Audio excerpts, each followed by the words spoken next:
Sudah cikgu. Alright.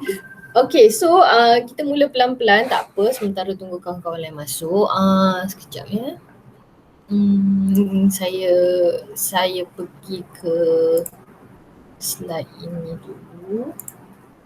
Okay, so hari ni kita akan sambung discussion tentang koordinasi badan. Specifically, kita nak bincang pasal apakah faktor-faktor yang mengganggu kepada koordinasi badan lah. Specifically, kita nak bincang mengenai penyalahgunaan dadah.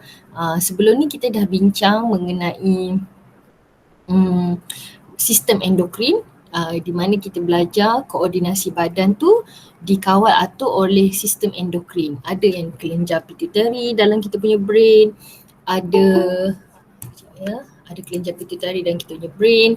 Dekat sini ada kelenjar thyroid, dekat kita punya buah pinggang ada kelenjar adrenal, dekat kita punya ovari hasilkan hormon, ada kelenjar, dekat testis untuk orang lelaki pun ada kelenjar kan. So setiap kelenjar ni dia ada fungsi-fungsi dia yang tersendiri.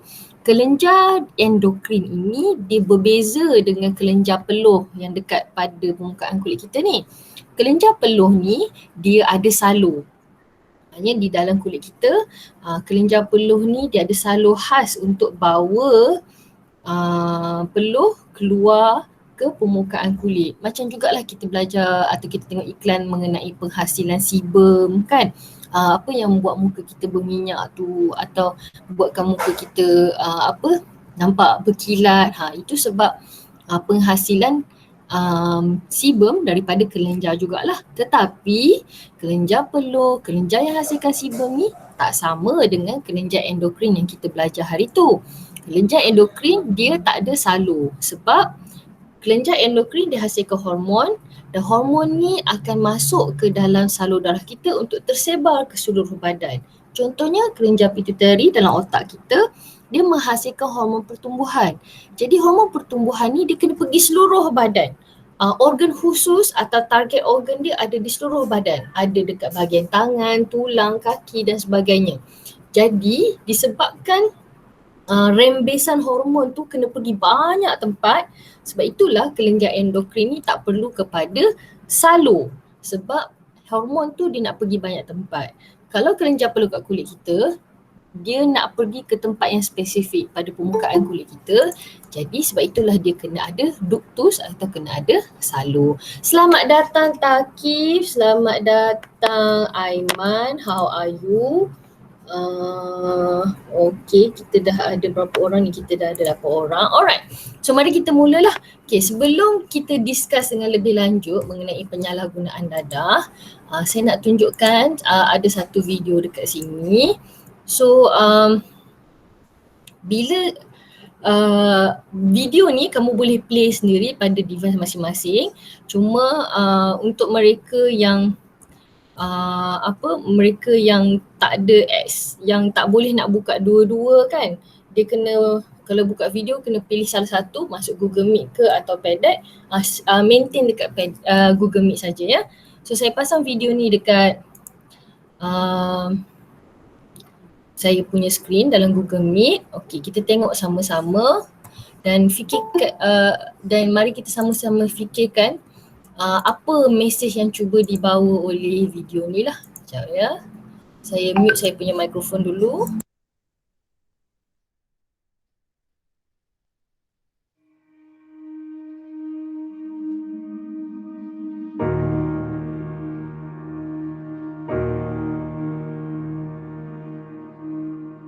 It is a crisis. It is epidemic. The opioid crisis in this country is continuing to expand exponentially, and we're seeing more and more of these infants.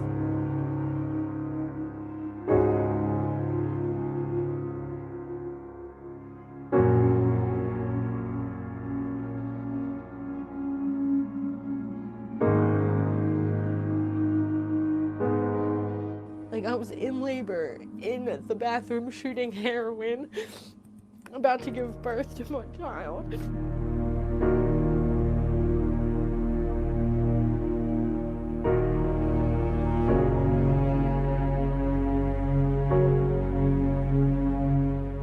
fact that the baby is born addicted to drugs should be a big red flashing light that says, you know, danger. Let's all, you know, take a look at this child and its mother and its family and its residents and see if it's safe.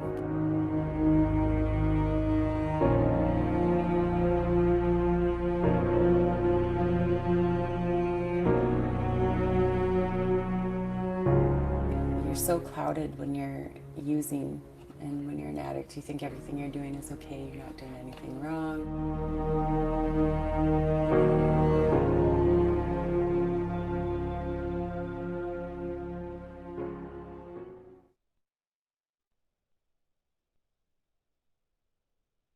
Okey, selamat datang Diana. Okey anak-anak, berdasarkan video yang kamu tengok tadi, video tadi adalah berkaitan dengan satu lagi kita nak kata epidemik jugalah.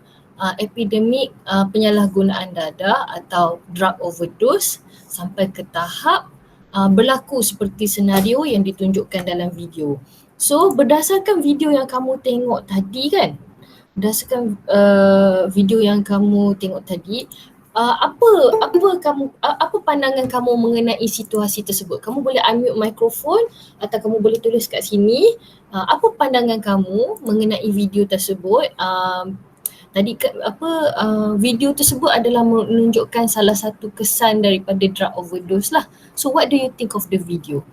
Kamu boleh kamu kongsikan, mungkin kamu nak kongsi faktor ke, atau mungkin kamu nak kongsi dari segi kesan ke, atau kamu nak kongsi apa-apa yang kamu fikirkan.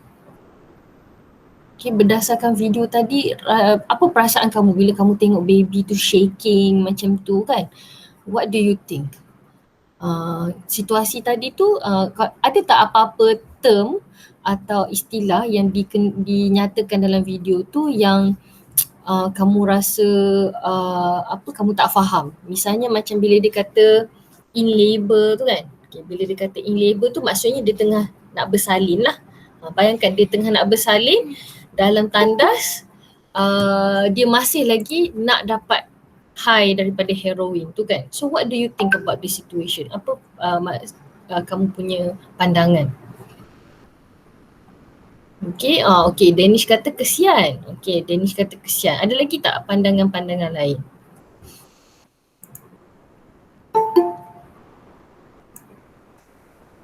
Okay, selamat datang Sophie, selamat datang Faiz Daniel. Okay, sekejap ya, saya tukar skrin dulu. Okay, ada yang rasa kesian. Okay, untuk ada yang share. Jangan, so sad, kesian. Yes. So sad ya, so sad. Okay, alhamdulillah. Okay.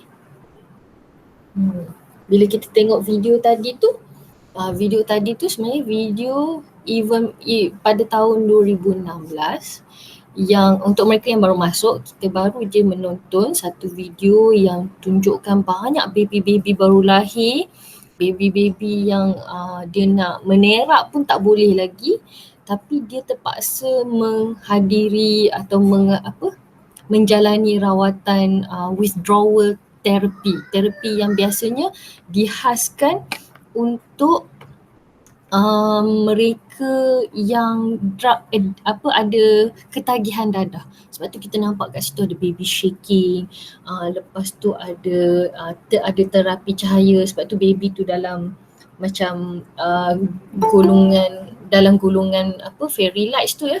So okay. So sebab ada lagi orang yang baru masuk, sekejap ya. Saya tunjuk lagi sekali video tu Okay, selamat datang Mahdi. Kejap ya. Kejap. Incoming. Farid. Okay, selamat datang Farid. Okay, saya tunjuk video lagi sekali. Okay, video tadi. Lepas tu kita akan bincang balik ya. Okay, jangan kita tengok kenapa kawan-kawan kita bagi pandangan yang macam tu lah. Okay, saya tunjuk video lagi sekali. Alright.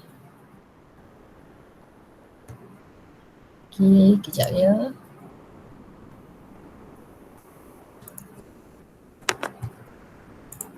Eh. Sorry.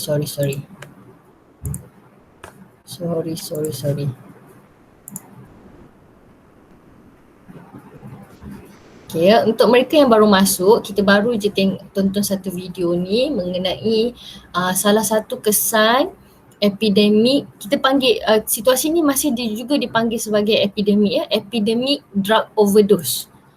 So mari kita tengok video ni.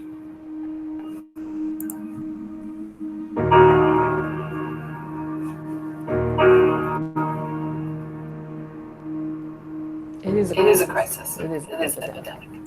The opioid crisis in this country is continuing to expand exponentially, and we're seeing more and more of these infants.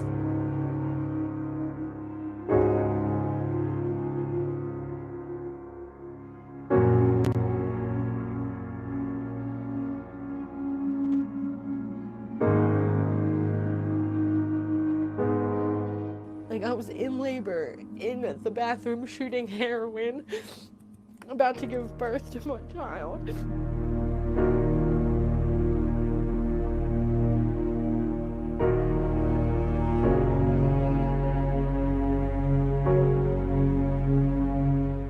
fact that the baby is born addicted to drugs should be a big red flashing light that says, you know, danger. Let's all, you know, take a look at this child and its mother and its family and its residents and see if it's safe.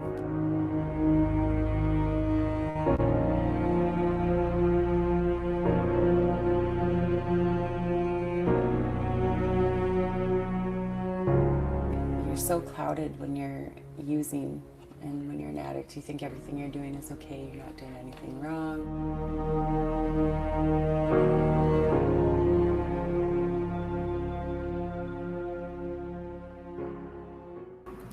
Okay, itu video yang ada juga dalam kamu punya pedek, iaitu video mengenai kesan daripada penyalahgunaan dadah, kesan daripada drug overdose lah. So pada slide seterusnya ni, sebagaimana yang saya tanya tadi, apa perasaan kamu, apa pendapat kamu atau apa pandangan kamu mengenai situasi tersebut?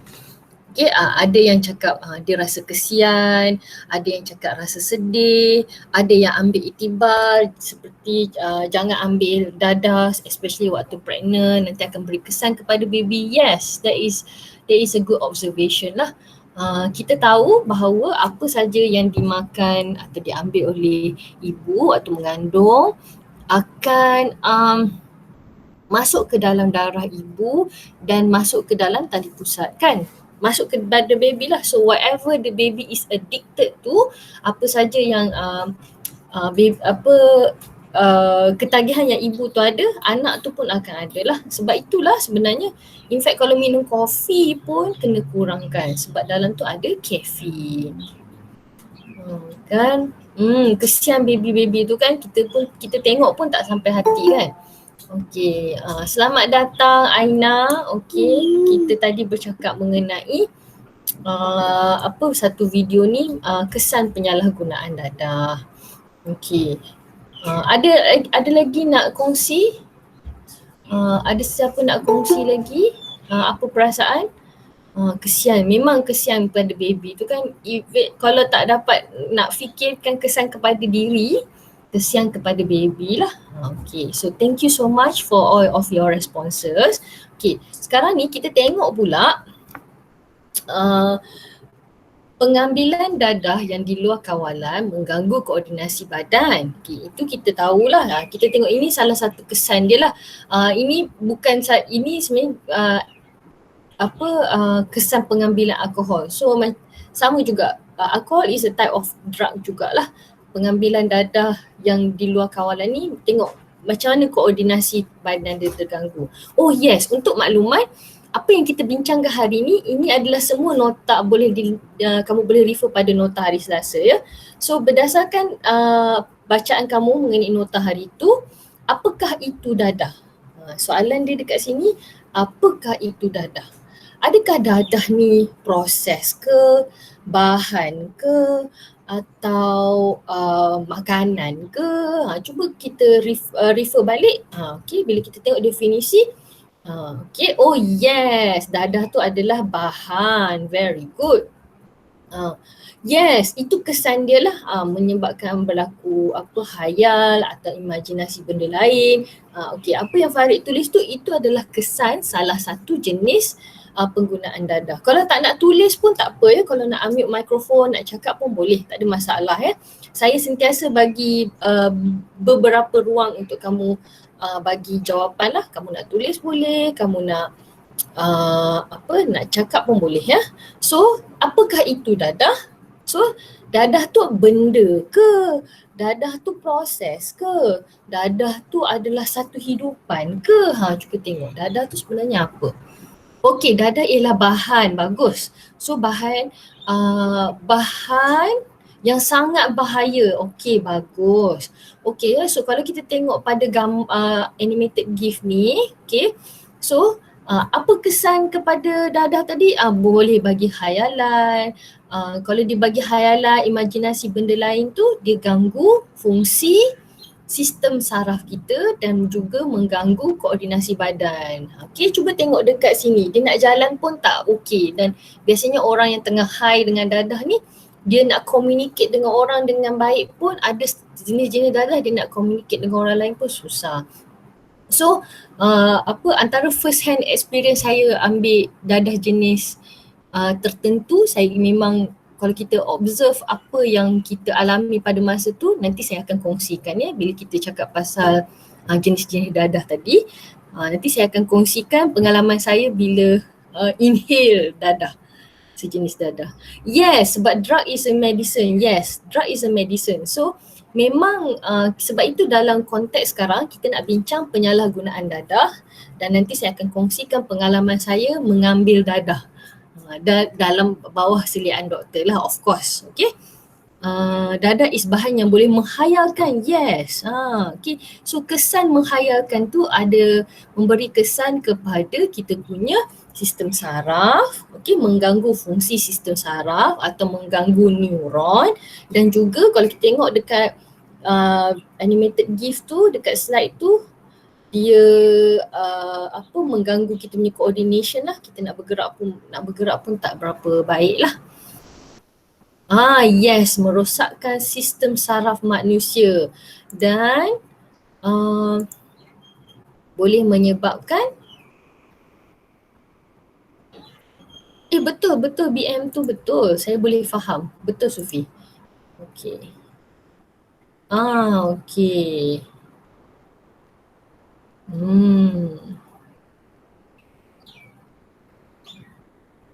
Yes, boleh bawa maut ya ke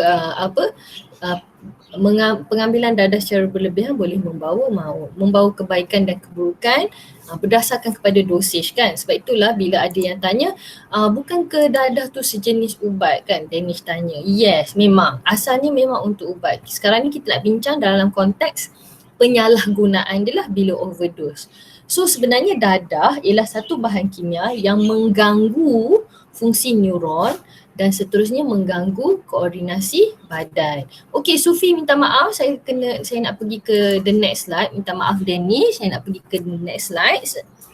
Ketum, okey. Itulah kita nak tengok jenis-jenis ni lah. Okey, mari kita tengok ya.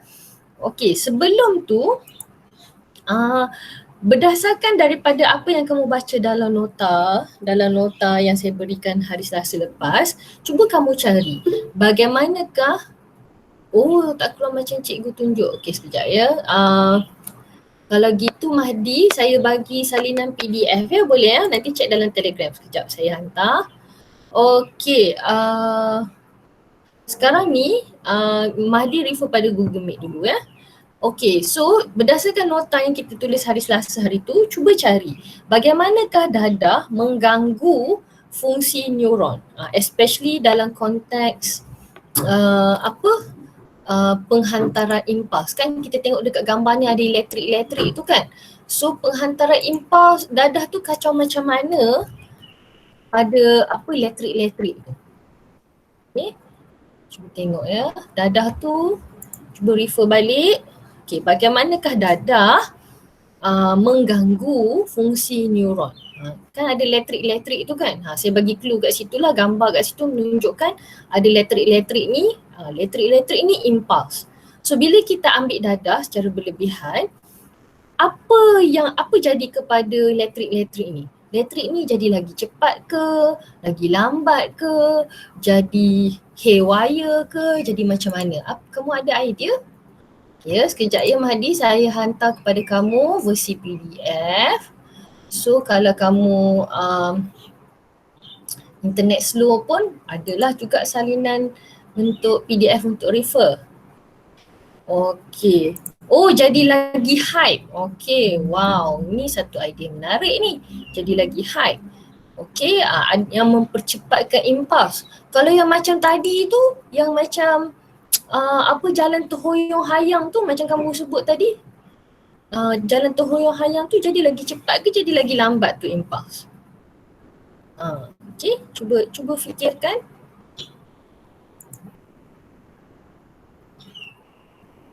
Okey ya, sekejap ya Mahdi, saya hantar dekat Mahdi salinan PDF jugalah. So kalau Mahdi tak dapat buka PDF tak apa, Mahdi boleh buka dekat PDF. So kalau Mahdi nak tulis jawapan, boleh tulis jawapan dekat Google Meet sajalah. Kalau internet tak berapa cantik, tak berapa lancar, Mahdi masuk Google Meet saja. Nanti jawapan tulis dekat Google Meet. Alright. Okey, saya hantar kat Telegram. Kejap lagi Mahdi boleh buka. Okey, okay, ada cells yang connected dengan neuron. Okey, maka merebaklah ke neuron, merangsang dan mempercepatkan pergerakan impuls dalam sistem saraf. Okey, so banyak idea kat sini. Yes, as you can see here daripada gambar. Okey, kalau kita kat sini, ini adalah gambar ni saya nak tunjukkan pergerakan impuls dalam keadaan biasa. Okay, bila dalam keadaan biasa pun dia bergerak dengan lebih cepat. Ada jenis dadah yang bila kita ambil, dia akan jadi macam macam sufi, ain, bukan ain, siapa ni? Yelah, sufi, ain dengan Farid sebut ya, iaitu pergerakan impuls jadi lebih cepat. Tapi ada juga jenis dadah yang fungsi dia ialah melambatkan pergerakan impuls dalam neuron. So bila berlaku sama ada berubah pergerakan impuls tu jadi cepat atau jadi lambat, inilah yang kita katakan mengganggu koordinasi badan. So kalau isap gam tu dia jadi lagi alert ke atau lagi, ni ada satu soalan ya, kalau isap gam tu macam mana pula kan? Okey, kalau isap gam tu dia jadi lagi alert ke lagi slow? So kalau lagi alert, dia seperti yang Ain sebutlah, merangsang dan mempercepatkan pergerakan impuls, atau macam Sufi sebutlah, jadi lebih cepat. Tapi kalau hisap gam tu kesan dia jadi lagi slow, cakap pun perlahan, pertuturan tak jelas kan. Jadi itu kesan dia ialah melambatkan pergerakan impuls. Yes Aiman, yes lagi slow, betul. Yes, I agree with you. Boleh merosakkan masa hadapan dan menyebabkan masalah keluarga kan. Itu adalah kesan penyalahgunaan dadah. Tapi dari segi fungsi neuron, soalan kat sini ialah bagaimana dadah mengganggu fungsi dalam otak kita. Dia ganggu dari segi nombor satu, mempercepatkan pergerakan impuls atau melambatkan pergerakan impuls. Jadi bila pergerakan impuls ni cepat dari biasa atau lambat dari biasa, menyebabkan ganggulah kita punya koordinasi badan. Alright. Yes, merencatkan aktiviti otak juga betul. Ada satu lagi idea kat sini, merencatkan aktiviti otak tu pun betul. Alright. Mari kita tengok. Okey, tadi tadi ada yang bagi idea dadah tu kan ubat kan. So berdasarkan nota yang kita tulis pada hari Selasa hari itu, bolehkah kamu nyatakan jenis dadah 1, 2, 3 dengan 4? Dadah jenis 1 tu fungsi dia menghalang atau melambatkan pergerakan impuls. Dadah jenis 2 tu mempercepatkan pergerakan impuls. Dadah jenis 3 boleh disedut menerusi pernafasan. Dadah jenis 4 mengubah laluan impuls di dalam otak. Okey, mana satu? Okey, mana satu ya? The first one tu apa? The second one tu apa? Third dengan fourth tu apa? Boleh sampai boleh pergi bulan. Itu maknanya dia jadi berangan lah ya. Macam Sufi sebut tu, macam apa? Ishak Gam boleh pergi ke bulan ya. Okey. Mari kita lengkapkan Haziq, Ain, Aina, Dania, Zihan, Shasha. Mari kita lengkapkan nombor 1 tu apa, nombor 2 tu apa, nombor 3 apa. Mahdi kalau tak boleh nak tulis dekat padek, tulis je dekat kamu boleh keluar dari padek tu, tulis je dekat Google Meet punya messages yes, gam pun dikira dadah. Kan istilah dia ialah bahan kimia yang mengganggu fungsi neuron. Okay, so Danish tanya soalan, gam pun isap gam tu pun dikira dadah lah. It is a type of inhalant yang bila kita sedut, sebab dia bahan kimia dalam dadah tu dikira sebagai bahan kimia dalam gam tu dikira sebagai dadah sebab dia memenuhi ciri bahan kimia yang ganggu sistem neuron atau sistem saraf dan mengganggu koordinasi badan. Sebab itu dikira sebagai dadah. Okey, mari kita tengok. Yes, sudah ada jawapan kat sini. Wow, besar ditulis ya. Very good. Okey, dari jauh saya boleh nampak jawapan dia ya. Okey. That is very nice. Okay, ramai lagi belum submit ni. Zihan belum, Aina belum, Dania. Okay, besar dia punya teks ya. Besar Sufi tulis ni. Dari jauh boleh nampak So, ini satu sampel jawapan daripada Sufi. Okay, Sufi mencadangkan, okay ya, untuk kawan-kawan yang lain. Okay, good idea Shasha, thank you. Okay. Thank you. Kena tekan link pada Telegram tu ya. Okay. Kadang-kadang memang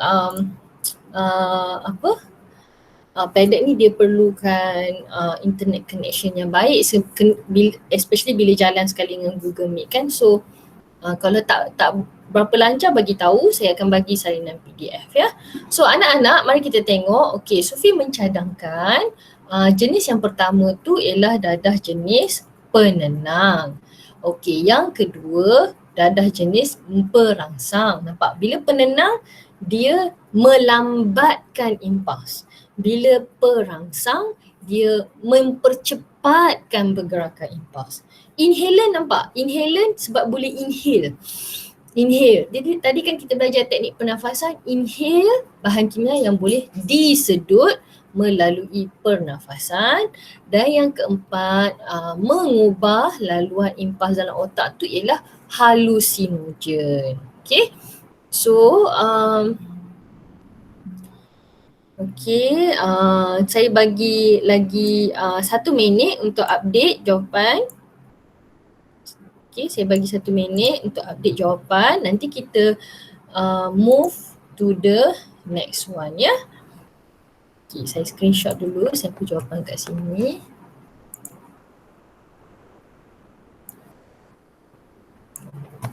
Okay, nanti kalau untuk mereka yang refer pada PDF, dia boleh nampak lah. Okay, sampel jawapan dia apa ya. Nanti dia nak revise balik kan. Okay, so you have about 30 seconds. Okay Diana, are you okay? Nak cari teks ke? Nak cari teks tool ke? No worries ya. Nanti kita akan tengok boleh refer juga pada sampel jawapan. Okay. Okay, untuk the next one, okay, sekarang ni kita dah kenal jenis dadah dan cara atau mekanisme dadah ni bekerja. Mari kita padankan pula jenis dadah dengan contohnya. Okay, jenis dadah dan contoh dia. Kita dah kenal, okay, dadah ni ada halusinogen, perangsang dengan penenang serta inhalant. Okay, mana satu ialah contoh yang sesuai. Kamu masukkan nombor tu dalam setiap circle tu. Okay, masukkan nombor pada setiap circle.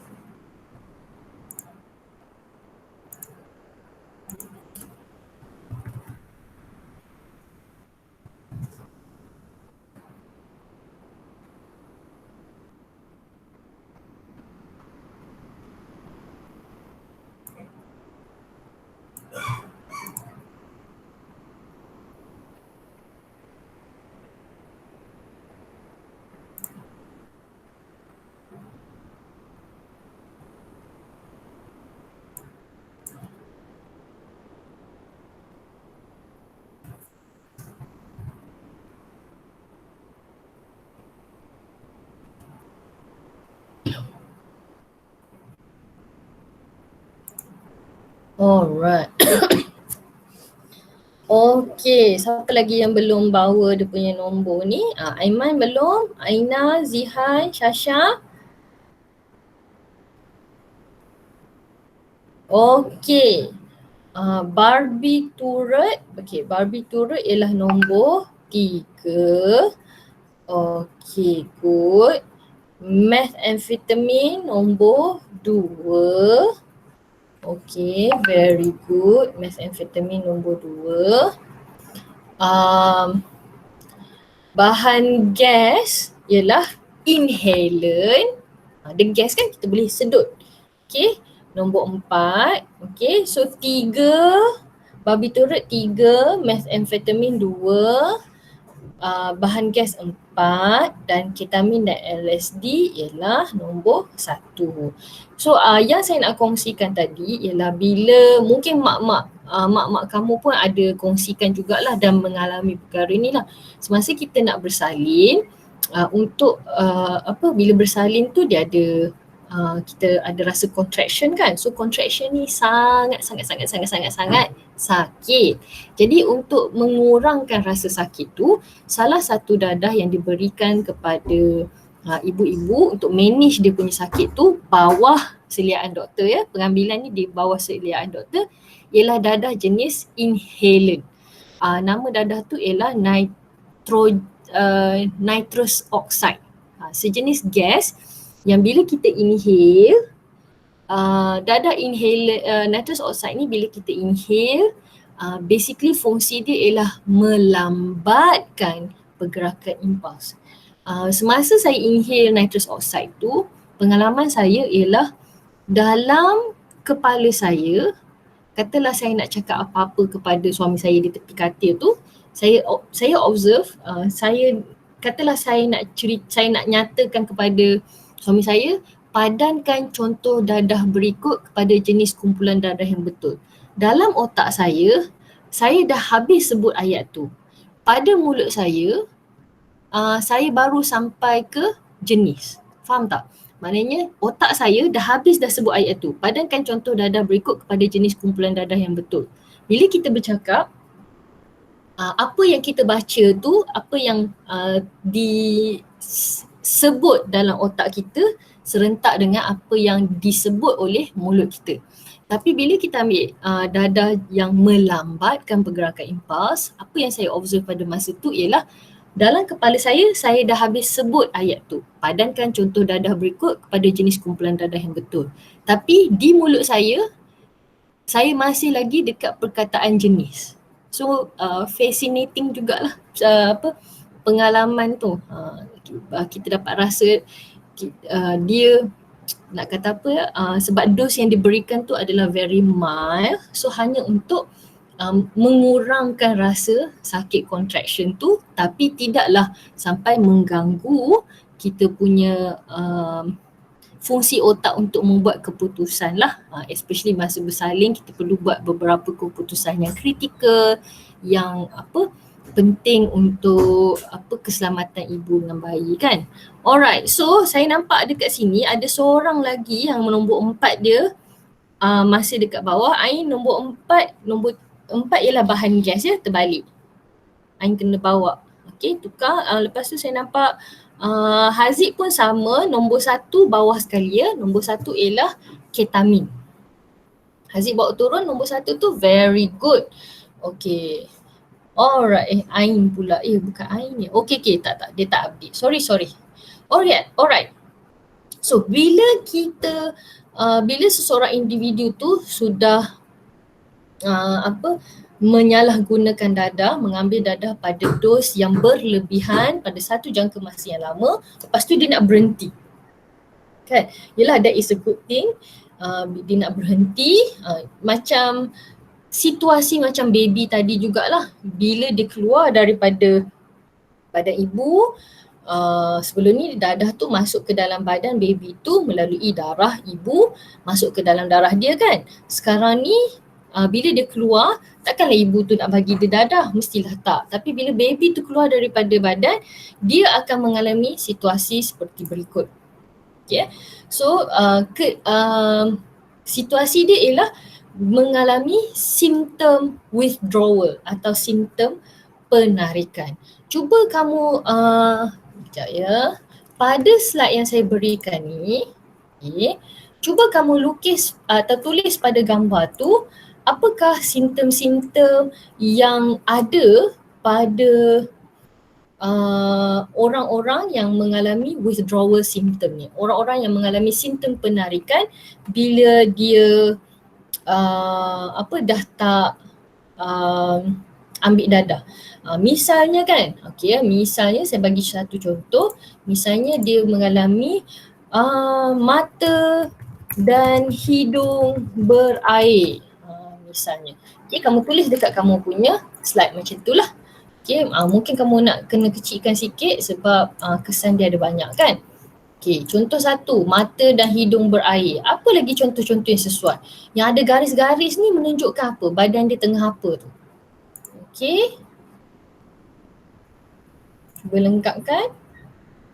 Mata dan hidung berair. Yes, menggigil, badan bergetar. Wow. That is a good idea. Badan bergetar. Kejap ya. So ini yang saya nampak. Yes.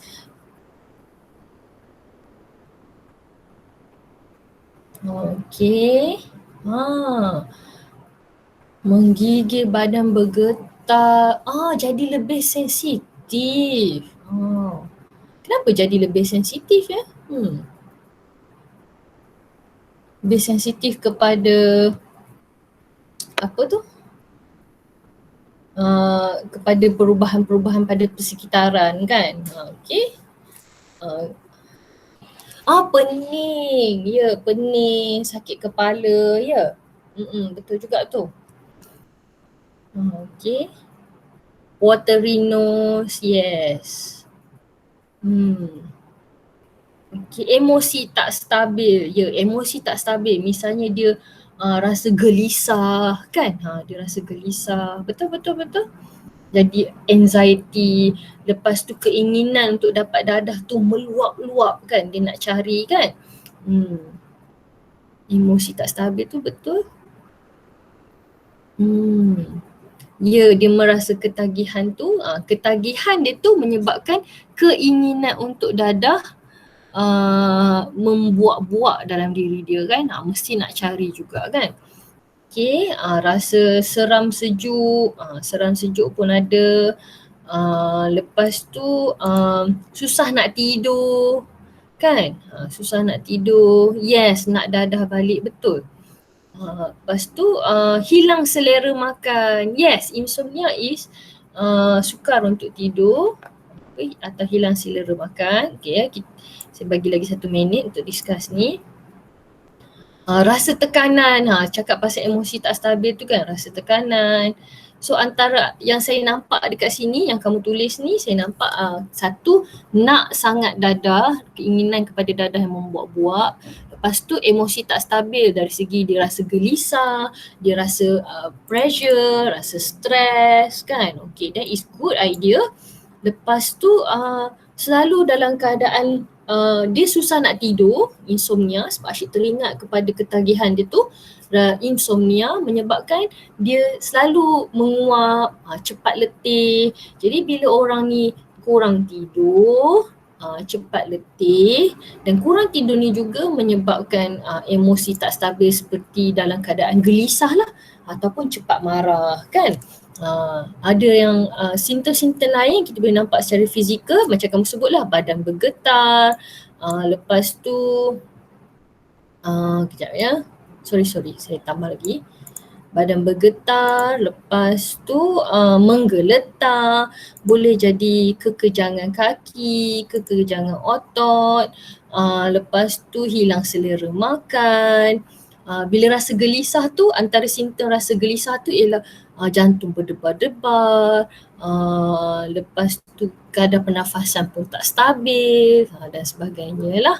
So ini adalah simptom-simptom mata berair dan kemerah-merahan. Yes, very good. Okay, so sekarang ni kan kita dah bincang mengenai apakah kesan-kesan dia. Mari kita tengok apakah kesan-kesan pula, simptom kepada withdrawal atau penarikan daripada bila kita berhenti mengambil dadah. Ini adalah beberapa dekat senarai ni ada beberapa kesan penyalahgunaan dadah secara fokus kepada kesan kepada sistem saraf lah, apa jadi kepada kita punya brain dengan kita punya saraf tunjang dan saraf-saraf lain. Dekat slide ni saya bagi kamu boleh draw in case kalau kamu nak highlight ke, kamu nak buat notes ke, boleh buat notes pada slide masing-masing ya. So kita tahu dadah akan merangsang degupan jantung. Okey, dadah akan merangsang degupan jantung. Sekejap ya, saya show responses sebab saya nampak ada orang start lukis ni. Okey, so bila kita ambil dadah jenis perangsang, dadah ni akan menyebabkan kadar degupan jantung, kadar pernafasan dan tekanan darah jadi meningkat lah. So pengambilan dadah perangsang ni menyebabkan, memanglah bila kita tengok orang yang buat penyalahgunaan dadah ni, kita heran kenapa ada golongan profesional atau golongan yang bekerja yang ambil dadah. Sedangkan mereka tahu dadah ni mengganggu kehidupan mereka. So antara sebabnya ialah mereka nak kesan dadah perangsang tu menyebabkan lebih bertenaga, aktif. Namun begitu, kesan sampingan dia terlalu berisiko tinggi, iaitu bila kita ambil dadah perangsang, kita punya deria jadi very alert. Jadi menyebabkan otak kita kena proses terlalu banyak maklumat daripada persekitaran, menyebabkan perasaan kita tidak menentu, jadi gelisah, jadi tak boleh bertenang dan akhirnya bertindak ganas. Itu kalau ambil dadah jenis perangsang. Kalau dadah jenis apa yang mengubah, yang kita sebut pasal LSD tadi kan, okey, halusinogen misalnya, dadah ni menyebabkan gangguan perception. Apa yang kita nampak tu tak tahu betul atau tidak, menyebabkan hallucination dan juga kita nampak ilusi. Kemudian kalau kita ambil dadah jenis penenang pula, kesan dia ialah semua pun jadi slow down. Degupan jantung slow down, kadar pernafasan slow down, tekanan darah pun slow down. Jadi bila semua ni slow down, oksigen yang sampai ke otak kita, oksigen yang sampai ke otot-otot badan kita kurang atau lambat sampai kepada otak kita, menyebabkan kita selalu rasa mengantuk, koordinasi otot yang lemah, kita nak bergerak pun jadi lambat. Okey, saya pergi ke slide seterusnya pula. Kejap ya, nak minum air sekejap.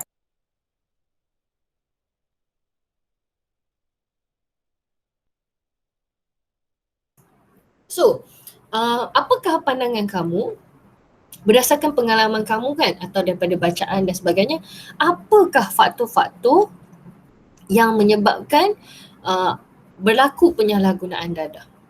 Sebagai contoh kat sini saya lihat ada ada cadangan seperti tekanan kerja kan. Yes, tekanan kerja.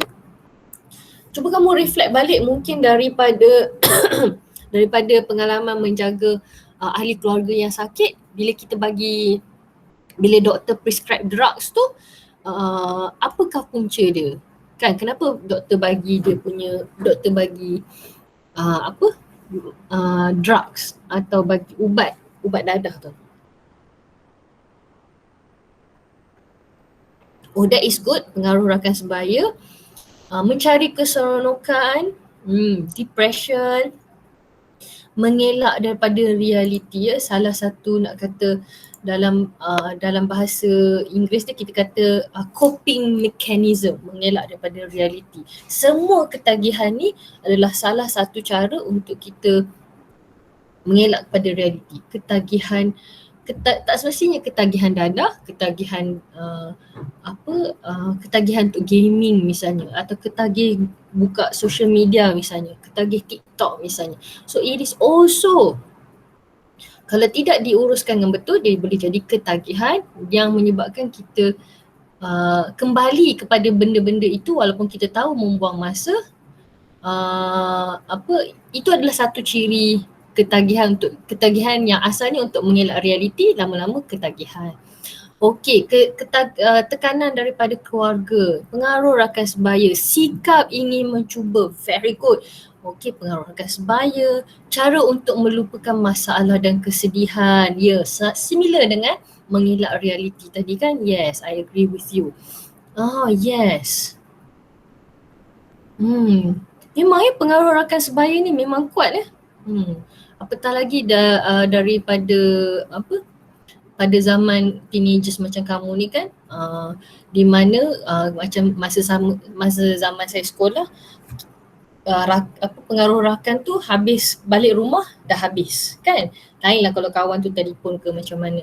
Tapi untuk zaman kamu sekarang jauh lebih mencabar kan, sebab kawan-kawan tu balik rumah pun masih lagi ada dalam kehidupan kita melalui social media ke, melalui WhatsApp ke, kita follow dekat Instagram ke, macam-macam kan.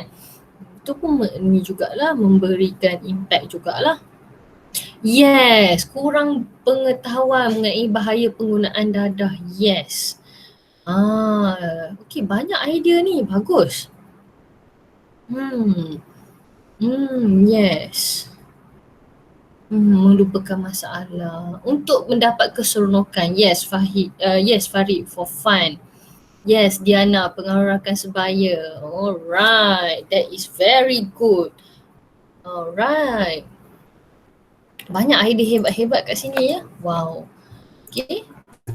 Sangat bagus. It goes to show that kamu punya pengetahuan mengenai isu semasa adalah sangat baik. Okay. So, bila kita tahu faktor-faktor ni, macam mana kita nak educate diri kita dan rakan-rakan kita mengenai kesan penyalahgunaan dadah kan. Macam misalnya kalau ketagihan rokok, kesan dia ada pada gambar kotak rokok tu. So ada yang bagi argument kat sini, faktor dia ialah tak ada knowledge mengenai kesan penyalahgunaan dadah. Okey, sekarang ni mari kita sama-sama educate diri sendiri apakah kesan-kesan penyalahgunaan dadah. That is a very good point, Danish.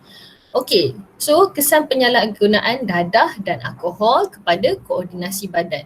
So ini kita bercakap dalam konteks psikologi pun ada, dalam konteks fungsi badan pun ada ya. So bila kita nak cakap ni, kita cakap juga bukan sahaja kesan dadah tapi juga kesan alkohol, sebab pengambilan alkohol pun mengganggu koordinasi badan. Sebagai contoh, okey, pertama kesan dia ialah berlaku ketidakseimbangan hormon. Bila ada dadah ni mengganggu koordinasi badan, mengganggu perjalanan kelenjar hormon-hormon kelenjar endokrin dan akhirnya menyebabkan perubahan fizikal dan juga mental. Misalnya kalau pengambilan dadah tu berlaku terlalu awal, dia boleh ganggu kita punya tumbesaran.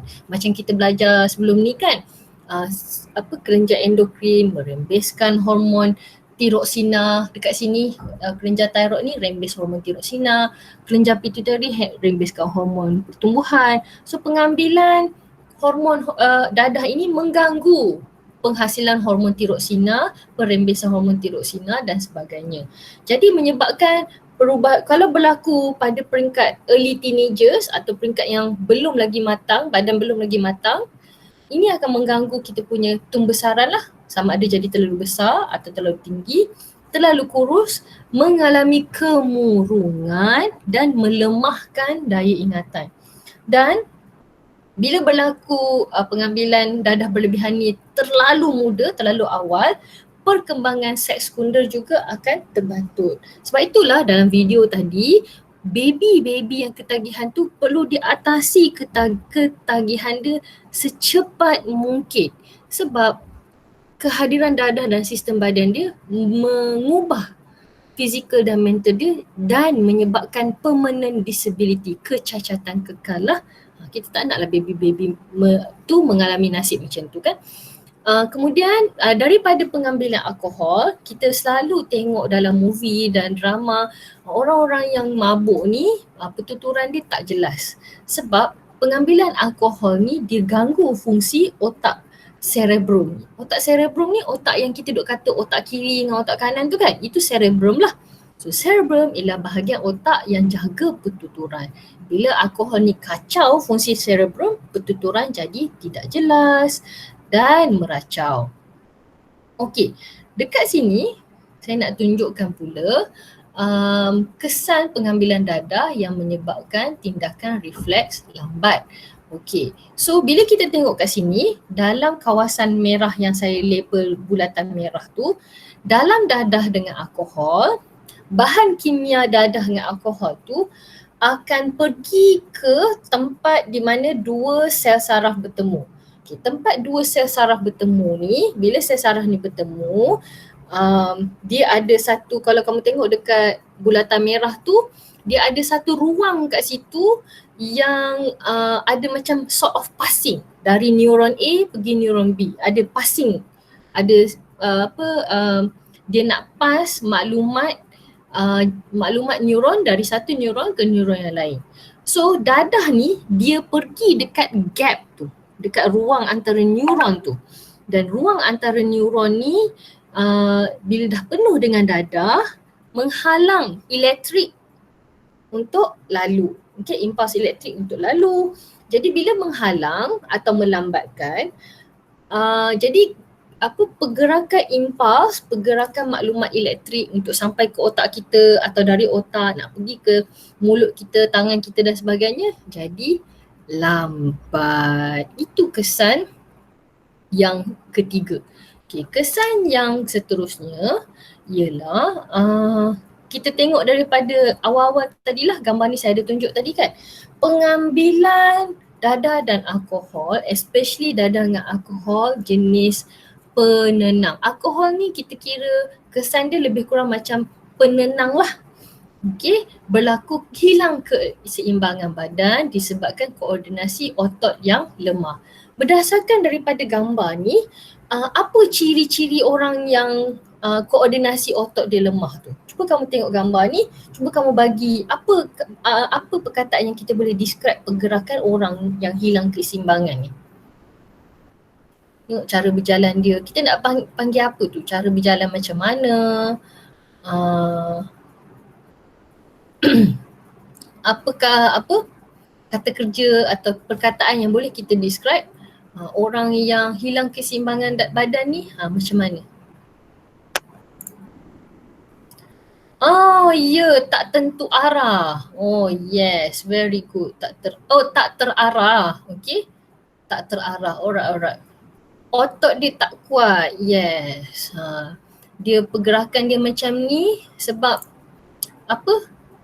jalan ni dia nak naik bukit. Tapi sebab otot dia tak kuat, tak boleh lah nak pergi naik ke atas kan. Okey, lagi-lagi apa pandangan Aiman, Sufi, Dania, Zihan, Nur Syasha, Aina, Farid, Mahdi boleh tulis dekat ni ya. Boleh tulis dekat messages pun tak apa. Diana, what do you think? Cuba gambarkan cara dia berjalan tu macam mana. Selalu kalau kita cakap orang mabuk ni jalan macam mana. Okay, Faiz, Elisha, yes, terhoyong hayang. Oh, that is very good. Jalan yang terhoyong hayang. Lagi apa?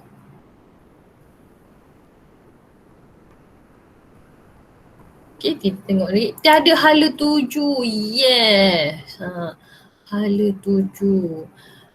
Okay, dan Mahdi dah boleh tulis. Okay, teruskan Mahdi, boleh tulis. Okay, so kalau kita tengok daripada video ni, banyak idea dari gambar ni ya. Ada yang cakap otot tak kuat, berjalan tiada hala tuju, tidak terarah, koordinasi otot lemah, jalan pun terhoyong hayang. So cara berjalan pun tak betul. Sebab itulah kalau kita tengok bila ada setengah negara, polis di luar negara, antara ujian yang digunakan untuk menentukan orang tu mabuk atau tidak, dia kena berjalan atas garisan lah. Kalau dia boleh berjalan atas garisan dalam keadaan yang tertib, ada hala tuju, maknanya dia belum mabuk lagi lah. Tapi kalau dah tak boleh nak koordinat badan, tak boleh nak berjalan pun tak boleh, jadi itu yang jadi kesan daripada pengambilan dadah tadi kan. Nampak jalan bengkok. Bengkang bengkok. Yes, very good. Okay, good observation everyone. Thank you. Okay. Banyak idea menarik kat sini ya. Hayal. Yes. So dan satu lagi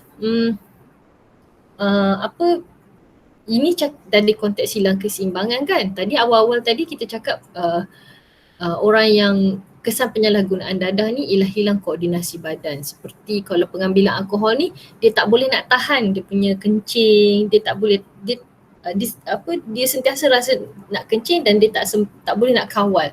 So sebab itulah antara side effects dia kencing merata-rata ni adalah antara satu ciri lah. Okay. Sebab dia tak boleh nak kawal koordinasi badan dia. Okay, last kali kita tengok ini adalah kumpul empat kesan penyalahgunaan dadah tadi. Okay, kejap ya. Saya tukarkan sorry. Yang ni yang tadi. Alright. Sorry. Tak ada tukar-tukar apa. Okay, so kesan yang seterusnya ialah sirosis hati, iaitu hati rosak, kerosakan hati yang kronik. Dan kalau kita nampak kat situ permukaan dia menggerutu, okay, sebab berparut dan mula mengeras dan tidak berfungsi. Ini especially true untuk orang yang mengambil alkohol. Salah satu fungsi hati ialah untuk detox bahan-bahan berbahaya pada badan. Pengambilan alkohol berlebihan menyebabkan kita punya hati bekerja secara berlebihan, lama-lama hati kita mengeras sebab penggunaan dia terlalu kerap lah. Okey, nombor 2, ulcer perut disebabkan oleh sekejap ya, kena minum air sekejap.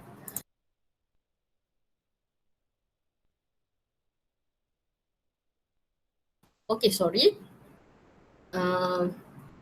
Ulcer perut ni ialah disebabkan oleh perut mengeluarkan asid perut yang berlebihan sampai ke tahap menghakis kita punya lapisan kat dalam perut tu, selaput perut tu.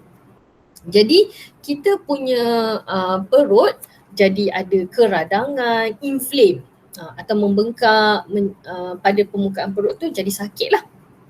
Okey, dari segi mental pula, penyalahgunaan dadah ni menyebabkan individu tersebut menjadi aktif macam kita sebut tadi, especially dadah jenis perangsang kan. Dia aktif, dia tak boleh nak tidur, dia insomnia, menyebabkan dia agresif, dah hilang kewarasan fikiran Dan last kali, macam kita sebut tadi, LSD, dadah jenis halusinogen tadi menyebabkan dia mengubah persepsi kita terhadap persekitaran. Benda yang tak nampak jadi nampak. Kononnya nampak lah. Dan menyebabkan kita rasa syak wasangka dan takut terhadap orang lain. So anak-anak, basically pada hari ini adalah penghujung lesson kita pada hari ini. Basically kita telah bincang jenis-jenis dadah, apakah ciri-ciri setiap jenis dadah. Nombor 3, kesan penyalahgunaan, contoh-contoh setiap jenis dadah, dan kesan apabila kita kesan withdrawal atau kesan penarikan bila berhenti ambil dadah, dan kesan penyalahgunaan dadah pada jangka masa panjang. Okey, so saya ingin mohon sedikit refleksi daripada kamu. Apa pendapat kamu mengenai aktiviti pada hari ini? Ada part-part yang masih lagi belum clear? Apakah part yang kamu suka? Orang yang ambil dadah ni dia ada sakit dia sendiri kan? Ya betul. Bila kita nak kata apa, yang kita bincangkan hari ni Mahdi ialah semua kesan disebabkan oleh pengambilan berlebihan yang tidak ikut dos. Banyak jenis dadah yang disebabkan oleh penyalahgunaan ni adalah jenis dadah yang kita tak boleh simply ambil daripada farmasi. Kita nak ambil dari farmasi, kita kena ada surat doktor lah. Tapi of course lah, bila mereka yang terjebak pada keadaan ini, dia tahulah macam mana nak dapat daripada sumber daripada black market, sumber daripada sumber-sumber yang tidak dikawal sedia oleh kerajaan lah. So nak kata pengambilan dadah di bawah kawalan doktor, bawah prescription doktor, tak apa. Memang most of the time sebab nak untuk uruskan rasa sakit.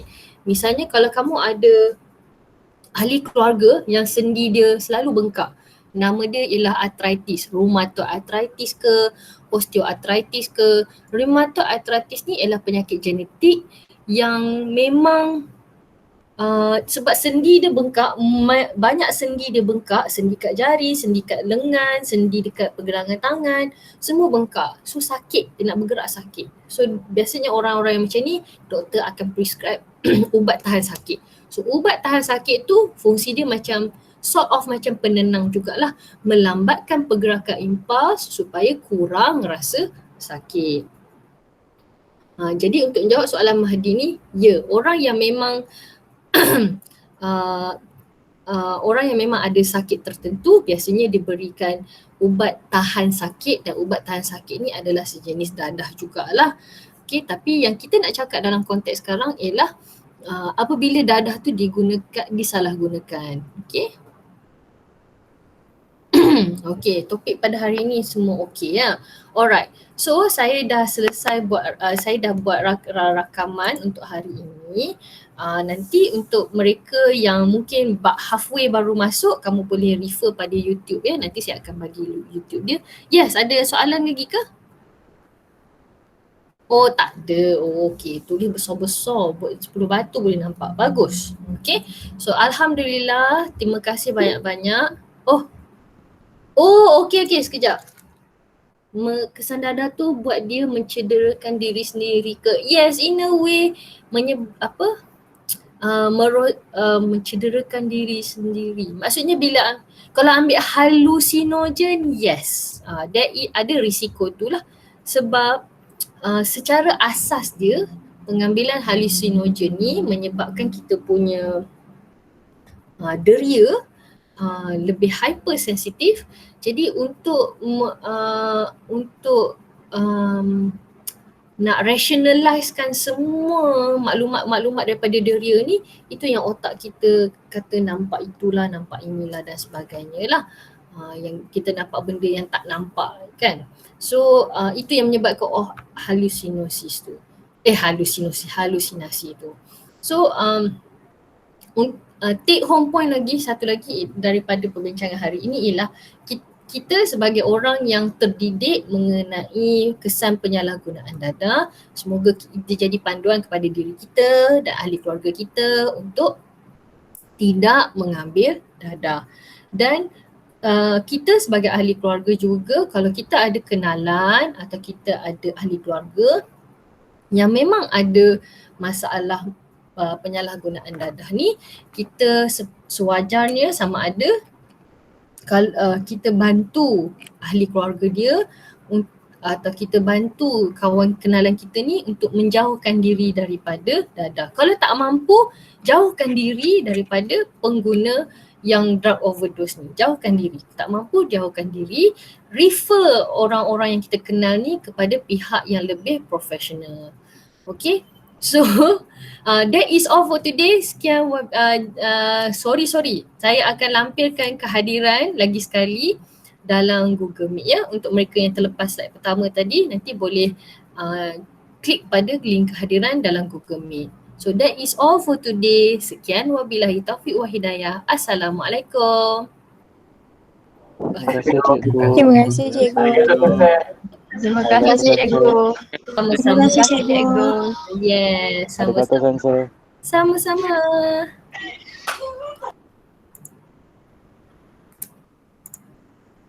Alright.